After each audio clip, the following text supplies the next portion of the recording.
பிரியமானவர்களே, இயேசு கிறிஸ்துவின் நாமத்தில் உங்களுக்கு என் அன்பின் வாழ்த்துக்கள். ஒரு புதிய மாதத்தின் முதல் நாளுக்குள்ளே நாம வந்திருக்கிறோம்.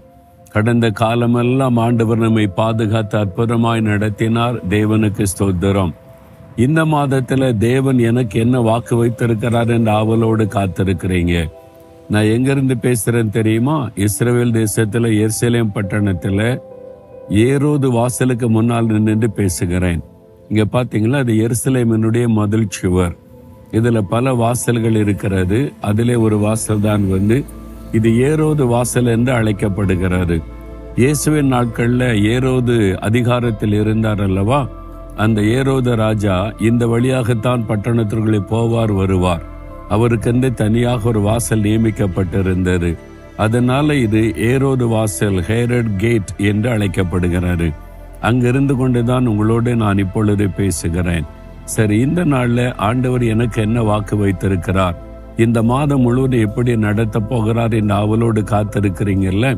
34ஆம் சங்கீதம் 19வது வசனத்துல, நீதிமானுக்கு வரும் துன்பங்கள் அநேகமாயிருக்கும், கர்த்தர் அவைகள் எல்லாவற்றிலும் நின்று அவனை விடுவிப்பார். நீதிமானுக்கு ஒரு துன்பங்கள் அநேகமாயிருக்கும். ஆண்டவர் என்ன வாக்கு கொடுக்கிறாரு? என் பிள்ளைகளே, உங்களுக்கு வரக்கூடிய துன்பம் அநேகமாயிருக்கும். என்னங்க சொல்றீங்க? பயமுறுத்துறீங்க? அந்த மாதிரி சொல்றீங்களா? பாடுகள் இல்லாத நாளே இல்லைல்ல. துன்பங்கள், துயரங்கள், பாடுகள், வேதனைகள், நெருக்கங்கள் நம்முடைய வாழ்க்கையில இருந்துகிட்டு தானே இருக்குது. ஆனா ஆண்டவர் சொல்லுகிறார், இதெல்லாம் அநேகமாய் இருக்கத்தான் செய்யும். ஆனால் அவள் எல்லாவற்றிலும் நின்று நான் உன்னை விடுவிப்பேன் வாக்கு கொடுக்கிறார். அதுதானே முக்கியம். அந்த துன்பத்திலே அமிழ்ந்து போக மாட்டீங்க, துயரத்திலே நீங்கள் அழிந்து போக மாட்டீங்க. அதிலிருந்து கர்த்தர் விடுதலை தருகிறவர். இந்த அனுபவத்தை எழுதின தாவீது ராஜா அவருடைய வாழ்க்கையில பாத்தீங்கன்னா, வனாந்தரத்திலே ஓடினார். மாமனார் துரத்துகிறார் இராணுவத்தோடு அவரை அழிப்பதற்கு.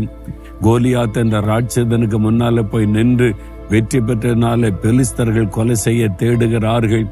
ஒரு சமயத்தில் அவருடைய மகனை விரோதமாய் மாறிவிட்டான். அவ்வளவு துன்பங்கள், பாடுகள் தான்.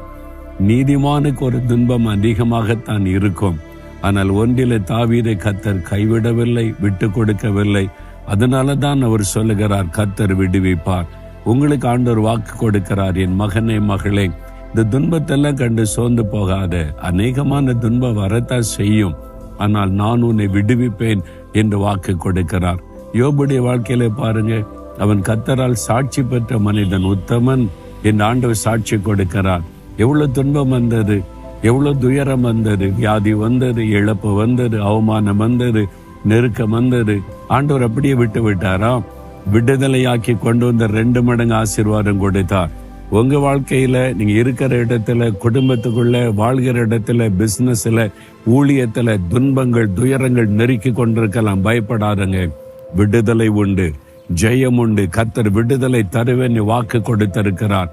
அதுக்குத்தான் நம்முடைய துக்கங்கள், துயரங்கள் எல்லாவற்றையும் அவர் சிலுவையில சுமந்து வெற்றி சிறந்தார். பிறகு இதற்கு பயப்படணும்?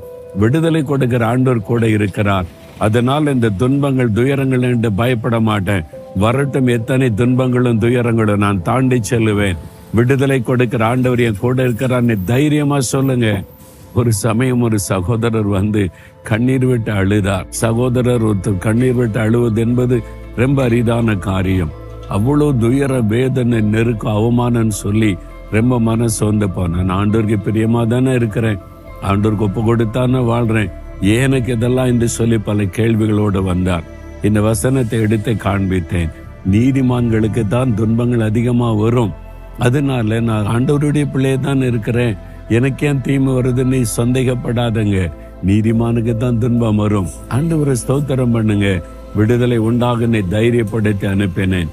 சில மாதம் கழித்து அவர் வந்தபோது ரொம்ப சந்தோஷமா எல்லாத்துல இருந்து கர்த்தர் விடுதலை கொடுத்துட்டார், நான் நல்லா இருக்கிறேன்னு சொன்னார். அதுதான் இயேசு.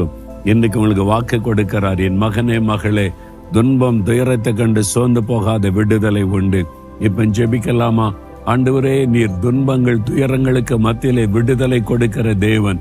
நீதிமானுக்கு ஒரு துன்பங்கள் அதிகமாயிருந்தாலும் நீர் விடுதலை கொடுத்து ஜெயம் கொடுத்து மேன்மைப்படுத்துகிற தேவன். இந்த உம்முடைய மகன் உம்முடைய மகளுக்கு விடுதலை கொடுத்து இந்த மாதத்தில் அவளை மகிழ பண்ணி களிகுற பண்ணி சந்தோஷப்படுத்தி ஆசீர்வதியும். இயேசுவின் நாமத்தில் ஜெபிக்கிறேன் பிதாவே. ஆமேன், ஆமேன்.